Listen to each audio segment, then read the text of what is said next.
Yes, hello, folks. Welcome to a weekly show of the Reds Not Beyond the Pitch. Joined as always with the magnificent Danny Higg. Danny Higginbotham has joined me, of course, as he always does on this weekly show. Dan, how's things, mate? How you doing? Very good, thank you, mate. Yourself had a good weekend? I had a good weekend. Wayne Rooney made my weekend with his last-minute wonder strike. Where were you this weekend? Well, I'm obviously against one of your old clubs. Sorry about that, Dan. Where were you this weekend? what were you covering? I actually had the honour of being at that game to see Wayne Rooney score the goal that beat Manchester United's all-time record, deservedly so. And it was an honour to be there, to be commentating on the game as well. So it was a typical Manchester United performance, I think, from Manchester United, unfortunately, this season, which is just a case of being the dominant team, but not being able to finish off a lot of the chances that they had. And it's the draws, I think, that are going to come back to bite them as the season goes on, because everybody's going on about Manchester United, this unbeaten run, but Mourinho hit the nail on the head before in the press conference before the game. He said he's not interested in an unbeaten run. What he's interested in is winning games, and that's the problem. There's been too many draws for them of late, especially on a weekend where they could have capitalised on Manchester City, Tottenham drawing, Liverpool getting beat, and Arsenal, they won, but I think the big winners were Chelsea once again. Big winners were Chelsea. But let's talk about the Rooney goal, because after the game, Mark Hughes, a guy who would know a thing or two about being a Manchester United legend, having played at the football club, said something that, look, strikers have been coming to Old Trafford for 40 years and haven't got close to it. It's an unbelievable achievement. I know you and I differ a little bit on our valuation of Rooney, but just put that into perspective, what 250 goals, being at United for that length of time, what type of achievement that is. I think it's very difficult to put it into words. I think that the reason I say it won't be beaten is not because... You don't think it'll ever be beaten, Danny? No. I don't think players... You've seen the modern day game now. Players don't stay at football clubs for that amount of time. Very rarely do they. And I think that's a big thing, and that will have a big say in it, never be beaten. I think what he's done, and why I think, and we have touched on this before, why he doesn't get the plaudits that he deserves is that sometimes what he does isn't pleasing on the eye, the way he goes about things. For the players, for the supporters, that want to see this fantastic football, and the dribblers, you like seeing Messi and Ronaldo's and players like that. He's a completely different proposition, a different player. So therefore, something that he does to your supporter in the stand might not make them stand up and get them out of the seats. But I think to someone that probably tries to study the game a little bit more, you probably appreciate what he brings to the team. He's a very selfless player. I think the one thing you would say, and it was really interesting, is that a lot of comments over the weekend have said for the biggest accolade that they could give him is that for you to score that many goals, you should be a selfish centre-forward. That's what you would be considered for that amount of goals. But the amount of players that have played with him, they've come out and said, but that's not him. He's probably the most selfless player that they've played with.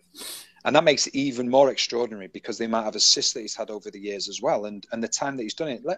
Bear in mind as well, he's only just over 30. For him to have done that already for me, is incredible. And he doesn't get the credit he deserves. People are even asking the question, will he go down as a Manchester United legend? How can you not, if you have just become the greatest goal scorer of all time, Manchester United, the likes of Sir Bobby Charlton, George Best, Dennis Law, the list would go on and on and on of legends of Manchester United. And Wayne Rooney is ahead of every single one of them in terms of goals scored. So I don't see the argument. It's a legendary achievement, but I'm not sure Rooney will be remembered with the same fondness of a Best or a Charlton. Well, there's a couple of reasons. First of all, you can't separate the two transfer requests that Wayne Rooney put in to the football club. He is not. He's a Scouser, right? So United. No, I know, but so when United fans think of Wayne Rooney, there's always an asterisk. Alex Ferguson didn't help his relationship with United fans when Ferguson came out, questioning his professionalism, questioning his commitment, the flaunt with City. Rio Ferdinand suffers from this a bit, Danny, because when Rio Ferdinand was caught with Peter Kenyon in that clandestine meeting after missing a drugs test after they'd made him the most expensive defender in the world, he's not a Mancunian. it's just not. I know Dennis Law isn't. I know George Best isn't. I know Bobby Charlton isn't. But they didn't have the baggage that a Rooney has. And so United fans, that just is. I think with a lot of the more experienced United fans, I think that's a problem. I understand that, but for me, be judged for what you do on the football pitch. That's what you should be judged by. But Donny, if you break Rooney's career down into two sections, the first half of his career and the second half. And if you look at the second half of Wayne Rooney's career, the drop off is big compared to up until he was 24, 25. They feel the way that he held United to ransom, and it's not his fault. I mean, look, his agent does his job. And considering the professionalism that he gave back, some United fans just feel that the second half of his career wasn't what it should have been based on a lack of professionalism. So with that in mind, then why up until really recent months, why was he still the majority of the time one of the first names on the team sheet then? With all that bearing in mind, that's why I believe. That's why for me I believe that you separate situations, and this is why you have to do it. I look at Manchester United. There was a stat that came out recently about when Rooney scored something like 87% or something silly like that. When Rooney scored, Manchester United won the game. And for me, I think what for me makes the feat even more outstanding is that Rooney is not your average out and out centre forward that wants to get in the box, wants to be in the 6-yard box, scoring goals here, there, and everywhere. His problem, I think, at times was that he was too honest. He was like a kid in a playground, running around everywhere, picking his team up and getting them going. And for me, the amount of times that I've seen Wayne Rooney, like I did with Manchester United greats like a Roy Keane and other players like that have picked the game up by the scruff of the neck. When Manchester United have been looking at maybe getting a 0-0, and all of a sudden he comes onto the pitch, bang, or he's playing from the start, bang, and he turns that draw into a win or a defeat into a draw like he did at the weekend. He had no right to score that goal at the weekend, no right whatsoever. People have said afterwards, oh, well, Lee Grant should have done better in the Stoke City goal. No, it was a fantastic strike. People were even questioning, was it a cross? I don't know who he was crossing for if it was, because he must have been crossing for a 7'5" centre forward who's unbelievably quick. It was his first goal as a substitute since 2009. So he's not some. To me, he's a guy that has to play football. Otherwise, you won't get the best out of him. How many substitute appearances has he had since 2009? This season, quite a few, Donny. But listen, Rooney has been one of the first names on United's team sheet for a couple of reasons. Since Ferguson left, Moyes wasn't in a situation to drop him, right? Van Gaal, admittedly himself, created special conditions for Wayne Rooney and special considerations for Rooney. United's recruitment has been so poor since Ferguson left, and probably for a year or two before it. They haven't been in a position to. Now they are with Ibrahimovic, and then of course now that they have the alternatives, Rooney can't get in the team. I think Wayne Rooney was the first name on people's team sheets because United hadn't got the alternatives to drop him. Hence the reason why he got the contracts that he did. You can't have a Rooney sitting in a dressing room when you're sitting on the bench when you're losing games. Because your media is going to slaughter you. And Danny, we also know, you and I both know, that when you have really powerful, disgruntled players sitting on the bench, that's when things start to make their way out of a dressing room into the media. That's whenever individuals start leaking about this manager's doing this, this manager's doing that, and making sure you win the PR battle. Go ahead, sorry. So then, even if you want to look at that, so Wayne Rooney now, I think it's 12th season at the football club, I think, if I remember right. So for nine out of the 12 seasons then, he has been, on merit, one of the first names on the team. Yes, that's nine. That for me in itself is a phenomenal achievement, because as we know, Manchester United, they always want to have the best players. And the situation with Sir Alex Ferguson, the reason he picked Wayne Rooney is because Wayne Rooney was the best. He had no problem, Jaap Stam, when it was time to go for him. I remember just as I was leaving school, the likes of Andrei Kanchelskis, out the door. Paul Parker, out the door. Mark Hughes, out the door. So he had no problem. If he thought that a player's time had come to an end and it was time to go, he had no problem saying, right, see you later. No matter, he didn't believe that not a loyalty thing, but he believed that when the time had come for a player to move on, he would do that. So for the 9 years under Sir Alex Ferguson, I think it was something like that, I think 9 years under Sir Alex Ferguson, he was one of the first names on the team sheet. Now that for me is enough to create legendary status, show what an unbelievable player is, not just to be at a club like Manchester United for that amount of time. Because for me, for you to be at a club like Manchester United for 4, 5, 6 years, playing consistently, you are a special player, because there is Manchester United, there's Arsenal, there's Chelsea, there's Liverpool, and teams like that, Manchester City and Tottenham now getting there. You've got to be a special player to not only be at that club, but be at that club and one of the first names on the team sheet for 3 years, never mind 9 years. And throughout this seasons, especially under Sir Alex Ferguson, one of Sir Alex Ferguson's great strengths was that he could rebuild teams. He knew when it was time for players to move on. He did it to David Beckham. And he knew when it was time for players to move on. I think Ferguson would have went if Aguero didn't score in the last minute. I think Ferguson was planning to leave United he didn't want to go out like that. He wanted to make sure United went out as champions. And I think he was managing that United team the last 2 years, 3 years with the intent of, I'm going to leave, and I'm not going to do any major reconstruction. I'm going to leave that to the next guy coming in. Because if you look at the United squad, when he left, it badly needed investment. I mean, the United didn't buy a midfielder since 2007. So I think Owen Hargreaves was the last midfielder they bought. And so when he was leaving, one of the last scores he settled was Rooney, of course. And he set it up for Moyes to let him go. What United didn't calculate on was bringing in Ed Woodward, who wasn't ready really to step into the shoes of David Gilgate and and bring in high-end players. That's a job in itself. He does an exceptional job now, but in his first season, that was hard. So Moyes wasn't in a situation to be able to replace him. And then that situation perpetuated itself because after he left, one of the first things Moyes did was give him a contract because he knew, I don't have anybody else. So for me, I think the circumstances. Look, I don't think you can argue that he was a magnificent football player. To me, when you say he's not easy on the eye, Danny, when I watched Wayne Rooney at 18, 19, he was easy on the eye. He blew past players, scored magnificent goals. But if you took an 18-year-old Wayne Rooney, an 18-year-old Cristiano Ronaldo, or an 18-year-old Lionel Messi, who out of them three, the still, if you get them, you saw when Ronaldo first came to Manchester United, got everybody off his seat.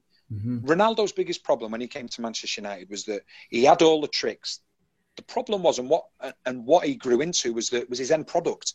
He'd go past the play. I remember when he first come to the club, and I would play against him year after year. The centre forwards that were playing with him used to get so frustrated, but I saw him progress every season. So he'd get at you, maybe take you on, come back and try and take you on again. And the centre forwards, they'd be like, oh, wow. But he's still got supporters out of the seat at the age of 18 because of his skills, his tricks and things like that. Wayne Rooney's not that type of, for me, was sheer strength, brute force, the way he would bully players in the nicest possible sense. Now, unfortunately, I think in football, and I've said it before and I will say it again, we have a certain amount of football snobbery. I think it's huge.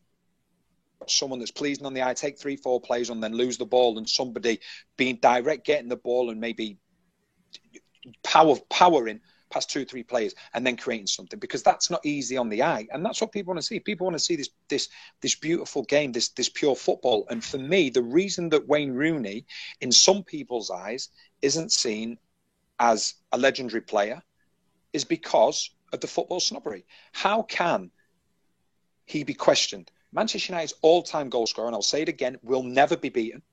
Never be beaten. And England's all-time goal scorer, look at the plays that he's beaten. That, for me, is, if someone would have said to you at 18, Manchester United are signing a player that by the age of 30 or 31, he is going to be England's all-time leading goal scorer, and he's going to be Manchester United's leading goal scorer. You're going to turn around and go, this lad's going to be an absolute legend if that's the case. Now, I would agree with that. I think football snobbery is a big, big part to play in this. There is a lot of football snobbery. That's why Leicester City won the Premier League last year. Not pleasing on the eye, but got the job done. And I think sometimes Wayne Rooney has that against him because, like I say, sometimes he's not pleasing on the eye. But to someone like myself, who appreciates all that things, has played against players like him, you see what he brings to the game. It's unbelievable what he brings to the team. Dragging a team over the line when a draw is looking, it looks like a defeat gets a draw. Looking like a draw ends up a win. And for me, he's a player that when he retires, he will be valued more than he is now. Yeah, that's probably true. That's a fair statement. I think that happens to a lot of players that they get taken for granted, and then when you notice their absence when they're gone. And, that's probably a fair statement. You mentioned something there. Speaking of Leicester, Danny, I think it's Ipswich 62-63 was the last time a champion had this low of points total the following season. What is going on with Leicester? Because they look like relegation for them. I think there's two things. I think the teams are paying them more respect than last season. Teams fell into their trap last season. Leicester won the Premier League last year because, go back to the old word, football snobbery, but also they won the Premier League through patience. Absolute patience. The amount of times that I saw them last season and the phrase was thrown out, which was, Leicester City have scored against the run of play. Leicester City have scored against the run of play. Leicester City did not score against the run of play. What happened was the opposition lost patience before they did. Leicester City were quite happy to sit back and say, right, okay, you have the ball. Keep coming, setting the traps. And eventually, one of the players would fall into the trap and bang, they're into that area. But the difference was, we were able to sit deep last season. The big issue, I think, now, because the way that Leicester played last year, everybody talked about it was a 4-4-2 with obviously, Mahrez and Albright in the wide areas and then Vardy and Anova playing up front. And you had Drinkwater and Kante. But for me, it was more of a 4-1-3-2. Now, what happened there, we know now that most teams play with one centre-forward and a number 10. So you have the one striker who will stretch the game more often than not, or at times drop deep. The problem area for teams is in between the midfield and the defence. So whereas last season, who not blessed with pace, but fantastic defenders, in particular the two centre-halves, outstanding defenders, old-school defenders, would put their head in where people wouldn't put their feet in. They could sit deep. So there was no fear of the ball going in behind, because if the other team were playing a number 10, which more often than not happened, the number 10 would drop in between the back four and the midfield. But Kante would pick that man up. But this season, what we've seen, and we've seen it a lot of times behind, we saw it on numerous occasions against Southampton yesterday, because the back four now are being asked to push up because there's nobody in that gap between the midfield and the defence now. And as a defender, you need to be close to your midfield. If you're not close to your midfield, there's gaps in between. And if the number 10 gets in there and turns and runs at you, you are in all types of trouble. Believe me, it's a horrible position to be in. But they were able to sit deep last season because they had Kante who would cover that area, that no man's land in between the midfield and the defence. So that meant that the centre-backs could sit deep. There was never any space in behind. Any team tried to go long over the top of Leicester City's back four, it either went out of play for a goal kick or Kasper Schmeichel would pick it up. So that's a big issue that they have now. They haven't been able to replace Kante, and he was so key to Leicester City's results, home, and a fantastic counter-attacking team last season. They can't be a counter-attacking team now because they're having to push higher because they're fearful of them spaces in between the midfield defence, but then they're getting done in behind. And that for me is a real problem. We've seen Ranieri yesterday try to play with a diamond to try and make the midfield more congested, but Southampton did really well. They used the width well, and the two full-backs, I think it was Bertrand and Cedric, played as wingers, and they caused all types of problems for the two full-backs for Leicester, so it's a tough one. So now that they've been figured out, Danny, this is a team... when I look at Claudio Ranieri, the circumstances that led to what we saw last season are not going to be replicated. And this seems really harsh, given how well they've done in the Champions League. Do you sack Ranieri? No, I think you have to give him You have to give him credence for what he did last year. And what you talk about the Champions League, that's interesting. Do you talk about the Champions League? Because I believe that at the start of the season, I said that Leicester would go far in the Champions League, because although their style has been found out, so to speak, in Premier League, it's not in the Champions League. And in the Champions League, the teams that you play against are very much possession-based, and they want to have the ball. They want to be in possession of the ball. They want to drag you out of areas. They want to move you. For me, Leicester City are... Last season, Leicester City were a lesser Atletico Madrid. Quite happy for the opposition to have 78% of the possession. We saw Atletico Madrid get to the Champions League final last year, beat Bayern Munich and beat Barcelona on the way, with something like 30% possession in each of the quarterfinals and the semi-finals, because they were happy to sit back. And that's where Leicester can be successful in Europe, can do well in Europe, because of the simple fact they're happy to sit back and teams will come at them, because they're a bit of an unknown quantity in Europe. Whereas in the Premier League, teams are now doing to Leicester what Leicester did to them last year. And teams are respecting them now, whereas last year, because of the football snobbery, teams didn't respect Leicester. And when they did, it was too late. And it's interesting that the last 5 or 6 games of last season was probably Leicester City's highest possession. And they had to wait to get goals. They had to wait to late on, because teams respect them. But like I say, it was too little too late for the challengers. Folks, if you're watching this show, don't forget, drop us a tweet. You can drop myself a tweet at Malakans, the show, Beyond the Pitch, or you can drop Danny a tweet. We'll answer your questions later on in the show. We'll get to those shortly. So drop us a tweet. We'll happily get to those for you. Danny, I'm going to say something, and I won't say this too many times, but you were right last week. You said Diego Costa was a storm in a ego. Not went out of a molehill. Yeah, I'm not out of a molehill. There's me thinking, Chelsea fans, immediately after the show, I thought, once Diego Costa starts scoring goals again, they'll forget this happened, as all fans do, to be fair. Yeah. There's no quicker way to get the fans back on your side than putting the ball in the back of that. The move to China didn't happen. It'll probably I would imagine Costa will probably go in the summer, where Chelsea have time to prepare for the exit. He comes back in, scores for Chelsea right away against Hull City the weekend. Do you see any weakness in the champions for you? It does look that way. I think the only real issue that they have is key players getting injured. That for me is their only real. I think the differences between Chelsea and the other teams around them, when Chelsea take the lead, Chelsea look comfortable. Yesterday, I thought Hull gave a really good account of themselves. I thought that they did. But the one thing I would say is that Chelsea, they did, and I was impressed with them. Harry Maguire was excellent. But he was, I was with him at Sheffield United for a while, and I think at times he got a rough ride at times, because he looks a big, lumbering player. That's his body shape. He has not got an ounce of fat on him, trust me. He's not got an ounce of fat on him, and he's a player that can make the next step. Say that about me, don't I? Well, a little bit different. I think you just wear the baggy clothes to try and get away with it. What impresses you the most about Conte? Yeah, exactly. What impresses you the most about Conte? Yeah. What impresses you the most about Antonio Conte and what you see in him? The way he gets his message across, the way that he is the boss.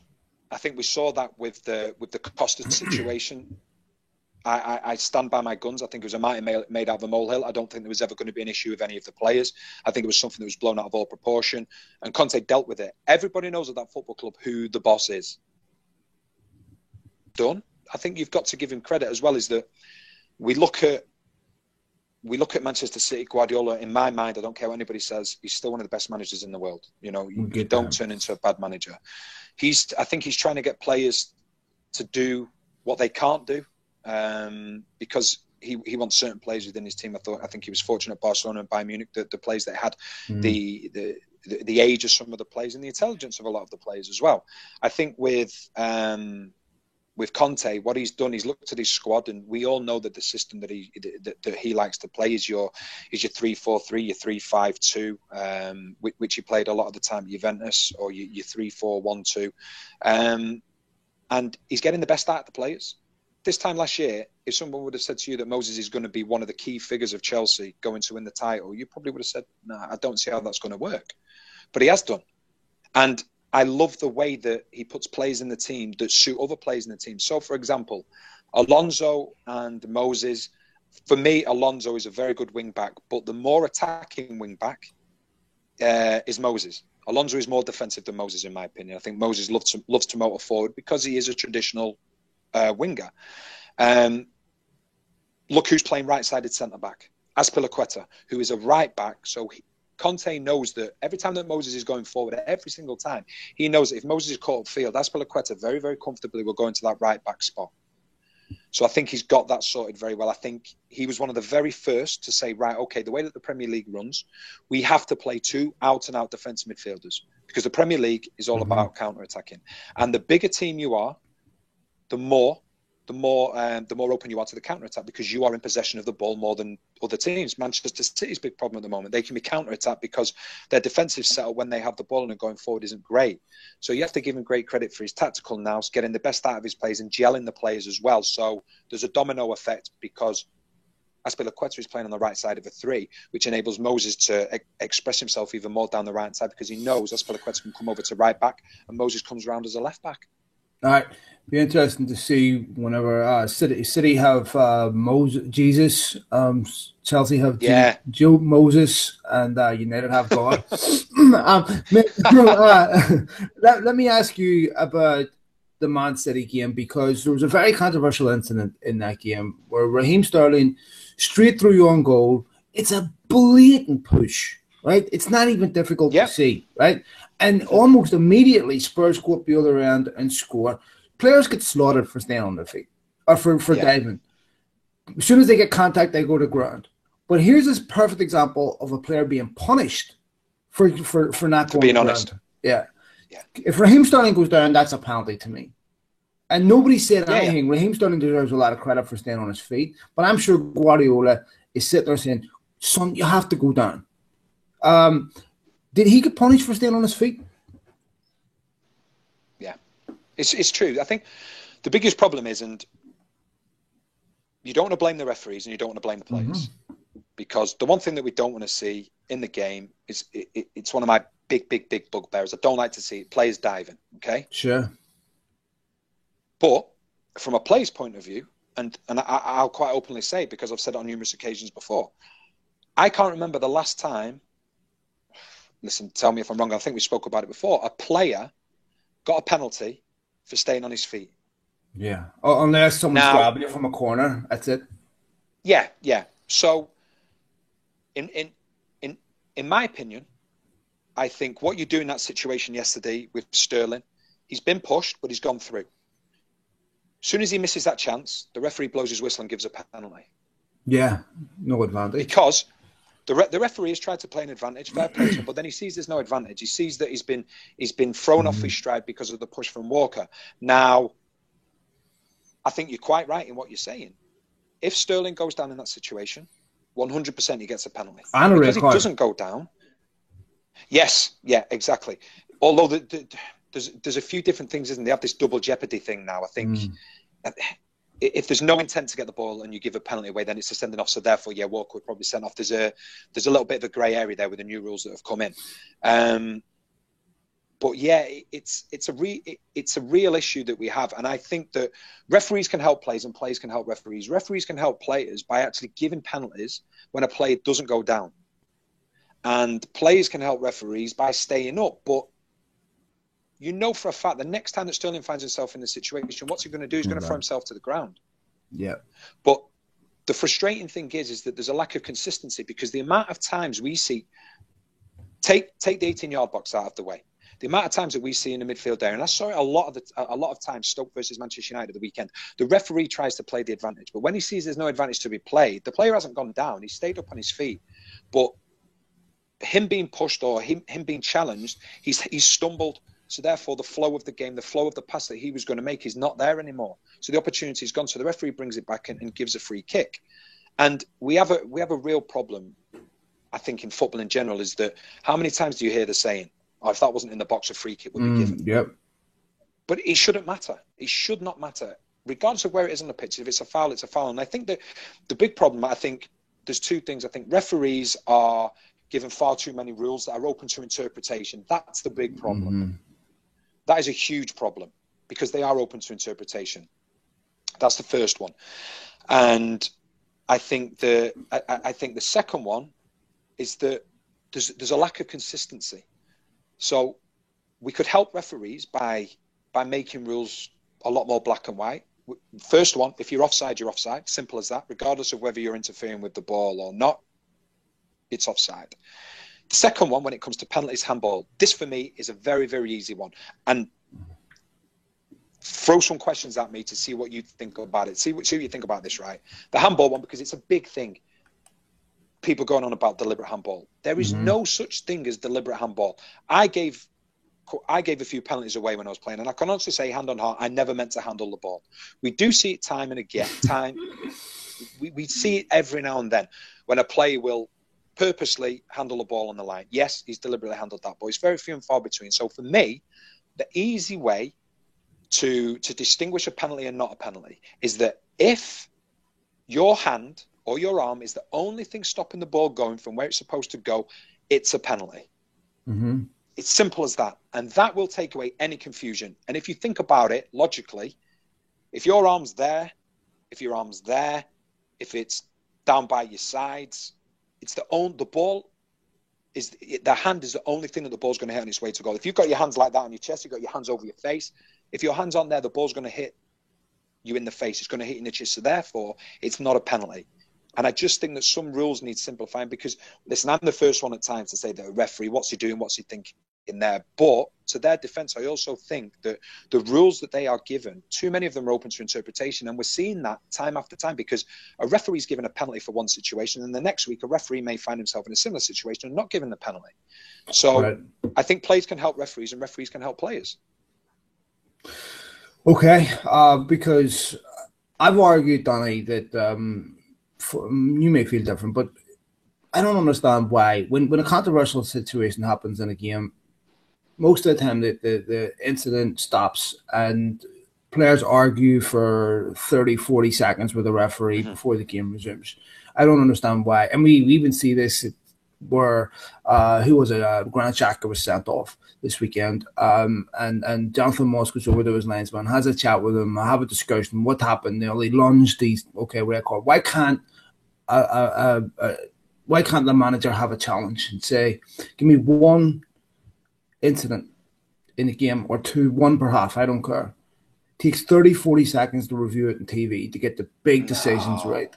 Come on, mate. No. You have to. No. Because if you want consistency, it's the only way you're going to get it.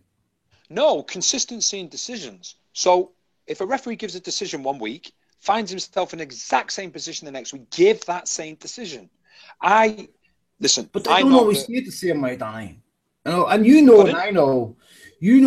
There's a number of factors in this. First of all, and you brought one of them up. If that's outside the box, they give it. But what happens if that's I know, but it happens because there's human beings involved. What happens if it's the last minute of Merseyside derby, Everton in the box at Anfield, need to get a penalty to get a point? You and I know we've seen this happen where referees battle those decisions. Where I don't want to give it. Okay. That's just like a player. What happens if it's a play for Everton and he's right in front of the cop, last minute, and the ball is there to tap it in the line? The nerves get the better of him. He hits it over the bar. The nerves. Of course, sure, yes, because it's human beings. But machines would take that away. No. Because then what you do? I love football. I love football. I've been brought up. My whole family love football. And you know what I love about football? More than ever. Yeah. No, the debates afterwards. Look at me and you now debating. You take that away. What is there to chat about? What is there to debate afterwards in a pub with your mates? But there's nothing. I still think football retains a lot of its subjectivity because really what you're talking about here is you're getting one big decision right. Donny, I'm not a massive international football fan. I'm not. But when I looked at what happened with Thierry Henry in Paris. And Ireland stood on the field and argued for 2.5 minutes, and the referee saw the replay on the screen That cost Ireland a place at the World Cup. Big decision. But that's the referee's arrogance. Yeah. Darren Fletcher missed the European Cup final after getting sent off against Arsenal. I got a yellow card against Arsenal, I think it was in the second leg, which was never a yellow card. Players have missed out on the biggest games of their lives. That's easy to rectify. Okay, so if we're not going to allow there has to be some recourse after the game that goes back and says, this is wrong, fix that. Yeah.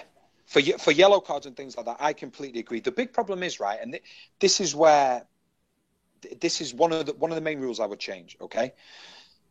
If someone makes a horrific challenge, okay, and the referee's not seen it as a horrific challenge and he gets yellow carded, there's no retrospective action because the referee has seen it and taken care of it.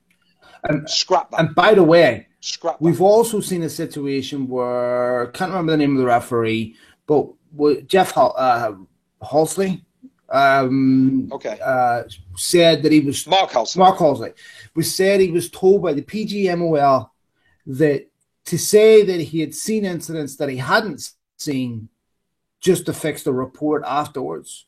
And so, you know, this controversial rule that a referee cannot go back and because he saw it during the game, can't go back and fix it even though it's wrong. That's ridiculous to me, and it does not undermine a referee for them to go back and say, "Do you know what? I've seen a video replay. I got it wrong. I can fix the decision." What you should have is there's certain things that you can't fix after a game. Simple as that, and that unfortunately that is football. I've been on the right end of them, and I've been on the wrong end of them. But what you can do, for me, I would have a panel. I'd have a panel on a Monday, sit down, any situations where a player has been booked, should it have been a red card? A player has been red carded, should it be rescinded? Things like that. Diving, okay, retrospective action. I'm all for that. But for me, I'll give you a prime example. Stoke versus Leicester a couple of months ago, right? And I wrote about this when Jamie Vardy was sent off. Okay, You see it, everyone's like, "Wow, that's a red card." I saw it on 3 different angles. So I saw it on the camera, which was the high behind. I saw it on an 18-yard camera, and I think I saw it on a number 1 camera, which is from the gantry. First one, 100% red card, reckless challenge. Second one, yellow card. Third one, I actually thought that he'd been fouled. So if you bring this video into it, which one of them 3 are you going to choose? Yeah, but that's a rare case, and almost always it's conclusive where it's going to give you a better view. Not always. Sometimes you are going to have incidents that TV evidence just doesn't clear up, but most of the time it will. And it's going to get you a much better accuracy. I want to ask you about another big incident that's happened this weekend. Arsene Wenger pushed the 4th official in the tunnel. Putting your hands on a 4th official is no different than putting your hands on the referee. You can't touch them. You can't intentionally push them. You can't do anything. Arsene Wenger rightfully should be on the end of a very, very, very heavy suspension. When Jose Mourinho's getting suspended for kicking a water bottle, Wenger should be getting a heavy suspension. What's your take on that? Yeah, he's been charged. He has been charged for, I think it was insulting behaviour, and I think it was for putting his hands on an official as well. And I think it was insulting words. And it's been reported that the word was cheat. Yeah, he called them cheats. And the irony being they got a penalty. The irony being they got a penalty they shouldn't have got because Koscielny's offside to win the game. Yeah. One thing, you speak to any referee, you can listen. When I've been on a pitch before, right, I've had a laugh with a referee. He's had a go at me. He said, "Look at you for being." I've been fouled. I've got up and he's turned around to me, and gone, "Come on, mate." So I'm like, "Okay, no problem." Then I'm running past him, and I've said, "Come on, fatty, keep up." That's gone in the game now. That's something unfortunate. Oh, you can't do. So I was going to ask you that. So you can't have any type of humour with a referee at all. I think it depends. I think it depends if the referee knows who you are. It all depends, but I think it's very, very less. it's a lot less now than what it used to be. You used to have a good rapport with the referees, but I think there's a big distance between referees and players now, and it's a real shame, because what you can do, if you can create that relationship with a referee, then you can have a little bit more of an understanding with him. You can have a little bit more of a laugh with him, and it just lightens everything up. But the one thing, even when I was playing, in the start of when I was playing, don't ever say to a referee or a fourth official that they're a cheat. That's the one thing you don't do. No, because you are questioning them. You're Integrity. questioning their intent of the game. It's a strong word.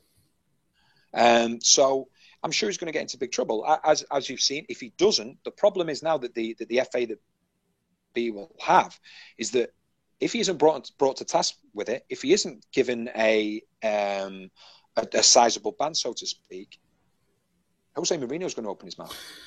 Well, other managers are going to open their mouth and say, whoa, hang on a second. I got this and I got that because I did that. So why are you not getting that? Well, that's the problem you cause. Listen, I watch other sports, and there's culture with referees. I'm a big boxing fan, for example. And it's amazing to me when a fighter is on the end of a bad decision, the respect they have for a referee almost never results in them chewing a referee. In football, we have a different culture. We all know, we played the game, right? Any decision that goes against you, almost always, you're giving the referee verbals. People have talked about bringing in rugby-type sin bins where if you give a referee off, you get sent off, you get 7 minutes, whatever. Danny, you've played the game. We all know the emotions that happen on the field. Given the culture that exists in football, can we create an environment where only a captain can speak to a referee? Is there ever any hope for that in football? I know, but that's not never happens that way. Okay, I'll tell you now. If you have, let me finish this. Come in at some part. Did you ever put a referee on blast? You ever put a referee on the receiving end of a verbal from yourself? Yeah, of course, but there's ways and means of doing it. There's ways and means of doing it. If you're going to go up to someone and say you're an effing cheat, you're effing this, you're effing that. For me, it was a simple thing of. For me, it was a simple thing of going up to him and just saying, I'd just say to him as I'm walking past, you owe us one. You owe us one. That's it. You're not falling out with him. You're not saying anything. Basically, you are telling him that he's made a horrendous decision. We ain't calling him any names. You're just going up to say, you owe us one. And I've had occasions before where I've gone up to the referee, I've run past him and I've gone, you owe us one. 10 minutes later, he's given us something. He goes, there you go. So you can build. So he builds in the makeup call because all fans have always sat there and thought the referees do intensely do makeup calls. So that does happen. He believes that it's the right call at the time. Listen, I will keep your eye on this. Right, the Premier League. Whenever you watch the football, not just Premier League, football in general. Right, you will see it in most games. How many times? Look at the live games on the TVs where you get the replays. You watch how many times a corner kick is given when a corner kick shouldn't be given, right? And the minute the corner is played into the box, the referee blows for a foul on a defender. Yeah, I've seen that. So it's a referee. He's not turning around to you and going, I've made a mistake. He's rectifying what he believes then to be a mistake. And everybody knows that he's made a mistake, but he's rectified it. So there's ways and means. And as you talk about human nature, you can get a referee on side by the way you're approaching, the way you speak to him. Now, what I would do is say, right, okay, anyone that goes up to the referee, gets in his face, gets in his ear, yellow card. You do it again, red card. It's soon going to stop. Not for the fines, because we know footballers are well paid. Not for that, but all of a sudden, if you start getting banned because you're falling out with a referee and you're having a dig at him, you're calling him a name, whatever, and all of a sudden you end up getting suspended and missing big games, your fellow teammates are going to be fuming with you, and your manager's going to be like, what are you doing? And at some point, that's going to stop. All right, last point. Danny, what is going wrong with Liverpool? I don't know. It's a tough one because I saw them against Manchester United last week, and I thought they were outstanding the way that they went about things. I think that as we talk about Chelsea, that they look very, very strong defensively. I think Liverpool, that's the question mark defensively. Conceding 3 goals and things like that. I always look at people always going on about, right, well, who's going to score the goals? Is he going to score the goals? Is he going to score the goals? let's have a look at the back four of the defensive players are as important as your forward-thinking players.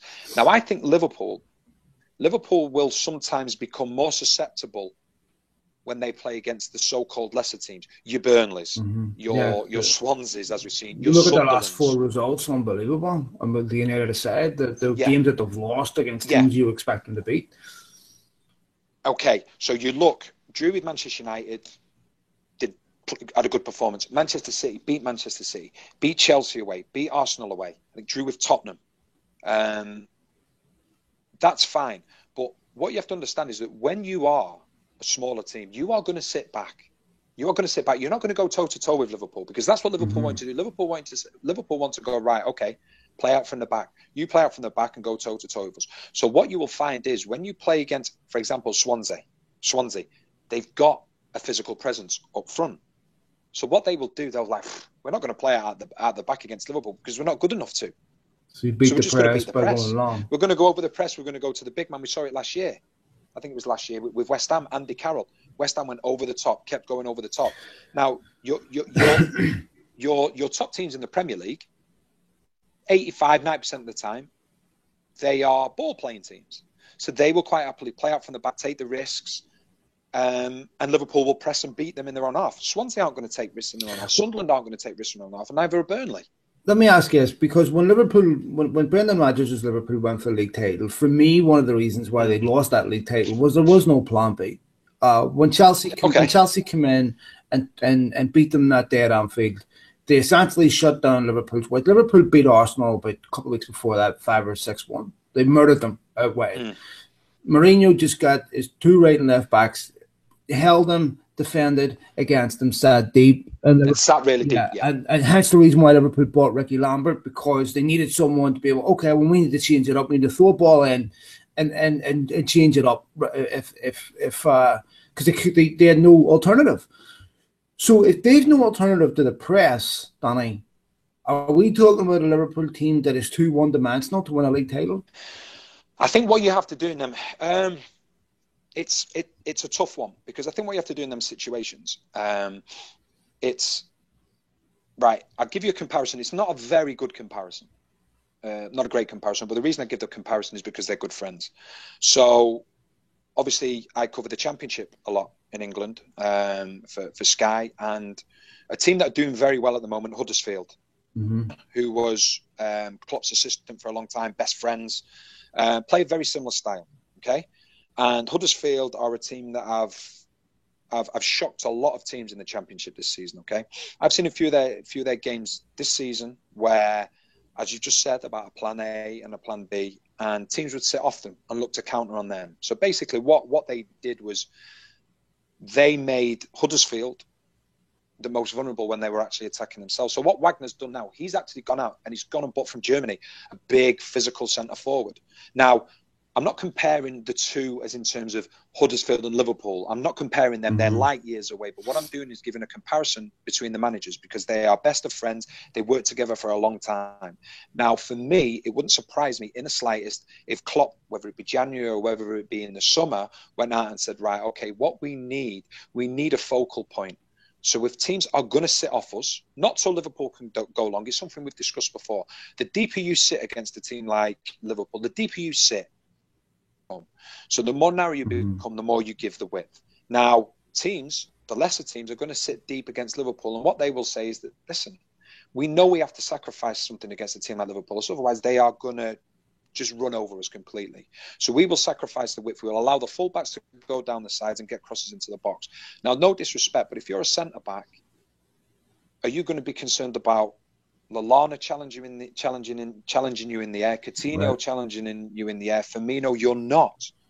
So therefore, maybe Klopp in the summer, I'm not saying he will do, but towards the end of January or maybe in the summer, he may go, listen, we need that physical threat, because if teams are going to sit deep against us, we know they're going to become more narrow. That means we're going to have more opportunities to put crosses into the box. So we need that figurehead in there that can create the problems. And like I say, the comparison between Liverpool and Huddersfield, it's not right. It's nothing to do with the comparison. It's the two managers that are best of friends, and they both have the same philosophy. And it's interesting to see that Wagner has now gone out and bought a player that gives them that physical threat in the middle when teams will sit off them and sit very deep. So it'll be interesting to see whether in this transfer window, probably unlikely, or in the summer, if Klopp goes, right, we need more of a focal point, more of a bigger player who's going to be a threat in the box. Someone like, I don't know, I'm not saying they would ever get him, but like a Lewandowski, who's more of a physical threat that when crosses come into the box, he can be more of that threat. Ibrahimovic at Manchester United. Players like that give you something a little bit different. Point. All right, Danny. Last question: if you had to name your top four, who's your top four? Who finishes the top four? I'm more interested to see Chelsea. Who finishes outside it than who finishes in it. Go ahead, yeah. Chelsea, number one. Chelsea. Tottenham. Chelsea, Tottenham. I think Manchester United will finish in the top four. I really do, because they're in the ascendancy. And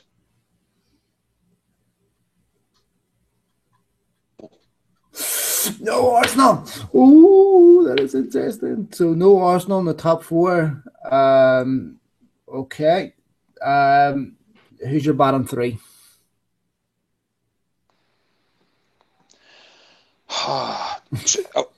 2 weeks ago, I wouldn't have said Sunderland. I thought Sunderland had enough to get out of it. But I think the lads that have gone to the African Cup of Nations and the injuries through the spine of the team, Pickford obviously lost Kone to the African Cup of Nations, and Dong. Anichebe is now injured. The reliance on Defoe is unbelievable. Let's talk about Van Aanholt. Crystal Palace want him. So it pains me to say, but I do think Sunderland. Yeah. Swansea just got out of the bottom three this weekend. Do you know Swansea and Hull? Although, all right, Hull got beat this weekend and what have you.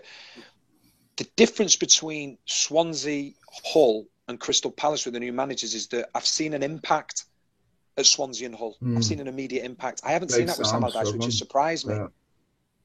But of the managers down there, Paul Clement, and who we talk, Sunderland and Silva. Silva. Does that lack of experience, whenever you're in a scrap towards the second half of the season here, when the pressure's really on, you just wonder if Sam's experience will be enough? Well, and I'm not being disrespectful, but you look at Hull, you look at Swansea, you look at Crystal Palace. Crystal Palace Palace are better squad. So you would say that they should get out of it. Yeah, but so I think Crystal Palace will get out of it. Character is going to make such a difference. I think Sunderland. I think Hull. I think there's going to be a surprise. Maybe Leicester. Maybe Leicester. They need to find some. They need to find some form somewhere, don't they? There's always a team that drops down, and you look at Watford. They could be a team that dropped down. You look at Middlesbrough. Middlesbrough defensively, obviously, not this weekend, but Middlesbrough are strong defensively. But have they got enough goals? Can they score a few more goals? That's the question mark. So it could be. I think the interesting thing is that when you look at the top six, everyone's saying Chelsea, but there's probably 6 teams that will say that they're still in the challenge of winning the Premier League. I think you look at the bottom. I think you could say there's only 7, 8 teams could be involved in that bottom 3. Yeah, so it's going to be a brilliant second half of the season, and I think there's still a lot of business to be done in the transfer window as well. Yeah, we'll get into that one next week as we come to the end of the transfer window. You still see some big moves taking place? Any inside knowledge there, Danny? No inside knowledge. Bottom of the league. I think bottom of the league is where you're going to see a lot of the money spent. I don't think your top 6 will go too much now. I think they've got what they've got, and I think the players that they want will probably be involved in Champions League and won't be able to come until the summer. Whereas your lesser teams, you've got a bigger pond to fish in, so to speak. And I think your bottom 7, 8 teams, I think that's where you're going to see a lot of business done in this last couple of weeks in the transfer window, more than the top end. Okay, Danny, as always, mate, thank you so much for doing this. Always brilliant to have you My on. pleasure, mate. And look forward to holding you accountable for these predictions. Yeah. Arsenal fans, director at this man. No. All right, Danny, all the best, mate. Cheers, pal.